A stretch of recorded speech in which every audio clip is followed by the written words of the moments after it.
एक बहुत ही भोला भाला सा आलसी लड़का था। वह कोई काम नहीं करना चाहता था, बस खाना खाता, घूमता और सोता रहता था। एक दिन उसे किसी ने बताया कि एक आश्रम है जहाँ पर कुछ नहीं करना पड़ता और हर दिन 2 समय का खाना और नाश्ता मिलता है। तुम वहाँ जा कर के रहो। उस आलसी लड़के ने सोचा कि ये तो बहुत ही बढ़िया बात है और वह उस आश्रम में जाकर रहने के बारे में सोचने लगा। और फिर वह भोला भाला आलसी लड़का अपना सारा का सारा संसारिक जीवन छोड़कर उस आश्रम में जाकर रहने लगा। आश्रम में गुरु जी रहते थे। वह कुछ समय के लिए सबको प्रवचन सुनाते थे। वह आलसी लड़का भी प्रवचन को सुनता था। बाकी समय के लिए वह आलसी लड़का आराम करता था और फिर भरपेट खाना खाकर सो जाता था। ऐसे ही उस लड़के के दिन गुजरते गए। एक दिन उस आश्रम में खाने के लिए कुछ भी नहीं बना। नाश्ते के समय नाश्ता नहीं मिला। उसने सोचा नाश्ता नहीं मिला, दोपहर का भोजन तो मिलेगा।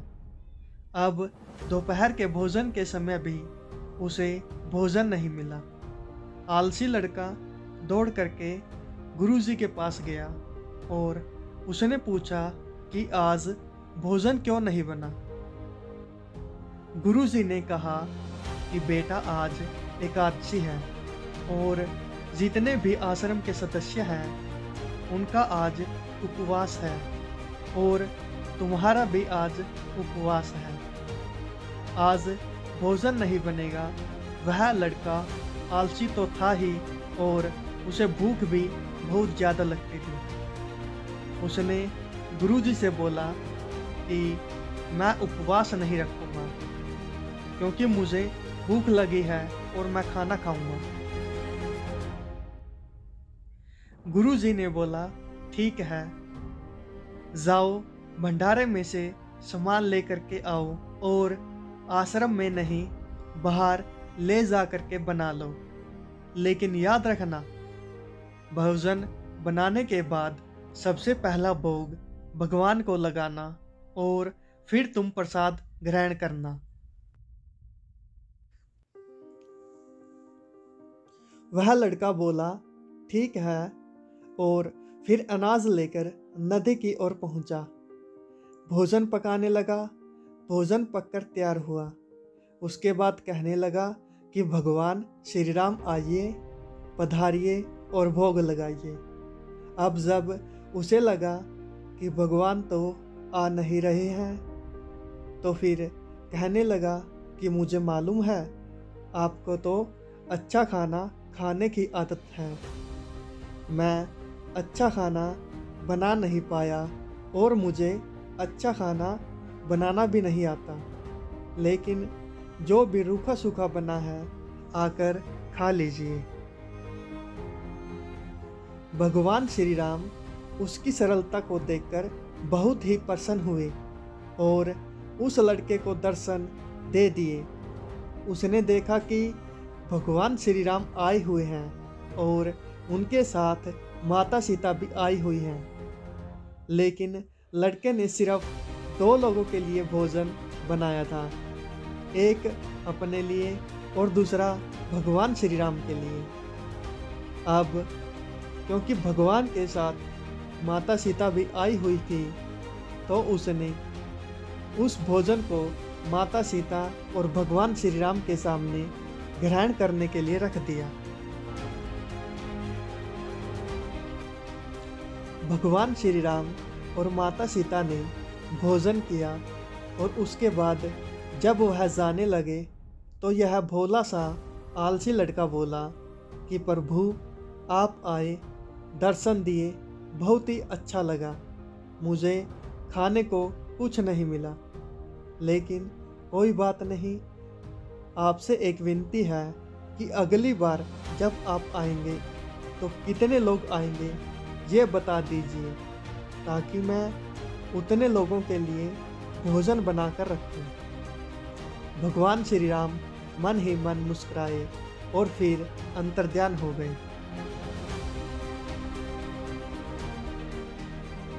लड़का आश्रम गया।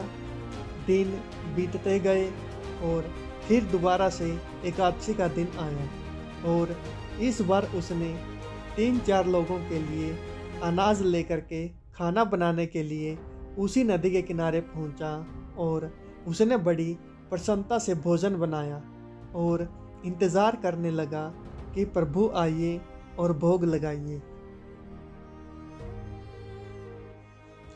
इस बार लड़का देखता है कि भगवान श्री राम पूरा का पूरा राम दरबार लेकर के आए हैं।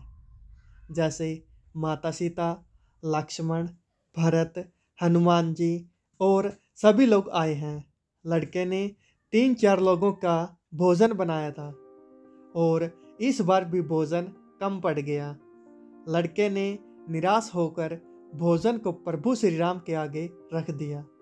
उन्होंने भोजन किया और फिर चले गए। इस बार भी लड़का फिर से भूखा रह गया।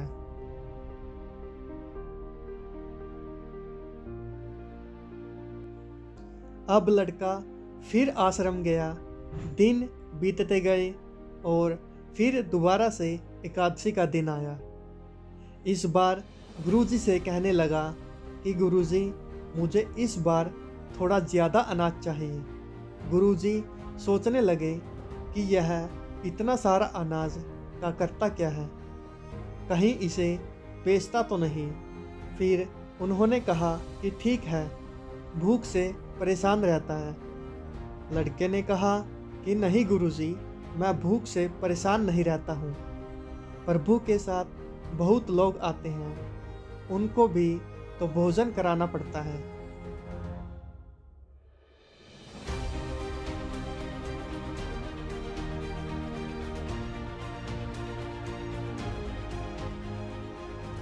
गुरु जी को लगा कि यह लड़का पागल हो गया है, लेकिन गुरु जी ने सोचा कि चलो एक बार चलकर देखते हैं कि लड़का इस अनाज का करता क्या है।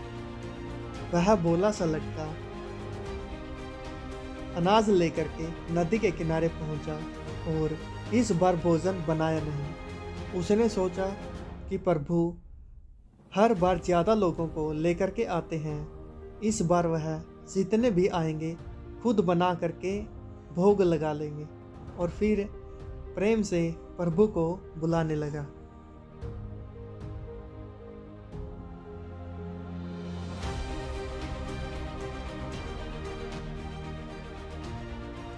गुरुजी ये सब चुप कर देख रहे थे कि ये भोजन तो बनाया नहीं और प्रभु को बुला रहा है। लेकिन लड़के ने देखा इस बार प्रभु के साथ बहुत से लोग आए हुए हैं, तो उसने प्रभु के सामने हाथ जोड़कर कहा कि प्रभु मुझे माफ़ करना, आप बहुत सारे लोग आते हो, मुझे संख्या का पता नहीं और मेरी हिम्मत भी नहीं होती कि इतने सारे लोगों के लिए भोजन बनाऊं। आप स्वयं आइए, बनाइए, खाइए और भोग लगाइए। प्रभु मुस्कुराते हैं और अपने साथ आए सभी लोगों के साथ मिल करके भोजन बनाते हैं। गुरुजी ये सब चुप करके देखते हैं और फिर लड़के के पास आ करके कहते हैं कि तुम ये कर क्या रहे हो। लड़का कहता है कि गुरुजी, आपको दिख नहीं रहा है कि भगवान श्री राम पधार चुके हैं, माँ सीता आई हुई है, हनुमान जी आए हैं और भी सभी लोग आए हुए हैं, भोजन बन रहा। गुरुजी ने बोला कि पागल हो गया है यह लड़का, मुझे तो कोई दिख नहीं रहा। लड़का गुस्सा हो गया और बोला, प्रभु आप ये क्या कर रहे हो? एक तो मुझे भूखा रखा है और गुरुजी को दर्शन नहीं दे रहे हो, जो मुझे पागल समझ रहे हैं। कृपा करके गुरु जी को दर्शन दीजिए।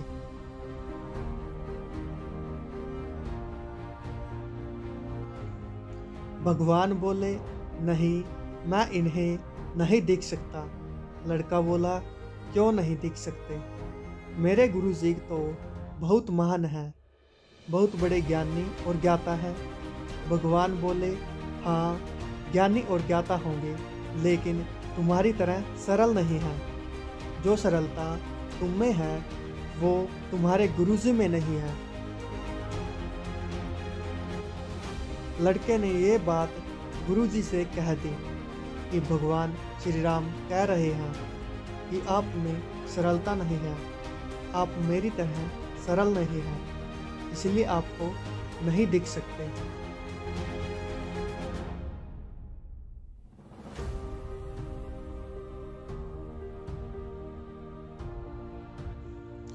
गुरु जी की आंखें नम हो गई और रोने लगे।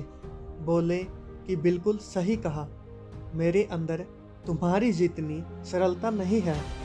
और फिर माफ़ी मांगने लगे। भगवान ने गुरु जी को भी दर्शन दिए। ये कहानी हमें सिखाती है कि जीवन में सरलता सबसे आवश्यक है। जितने सरल बने रहेंगे उतना जीवन में आगे बढ़ते चले जाएंगे। जब आप सरल होते हैं तो आप खुद भी मुस्कुराते हैं और दूसरों को भी मुस्कुराने की वजह देते हैं। Thank you.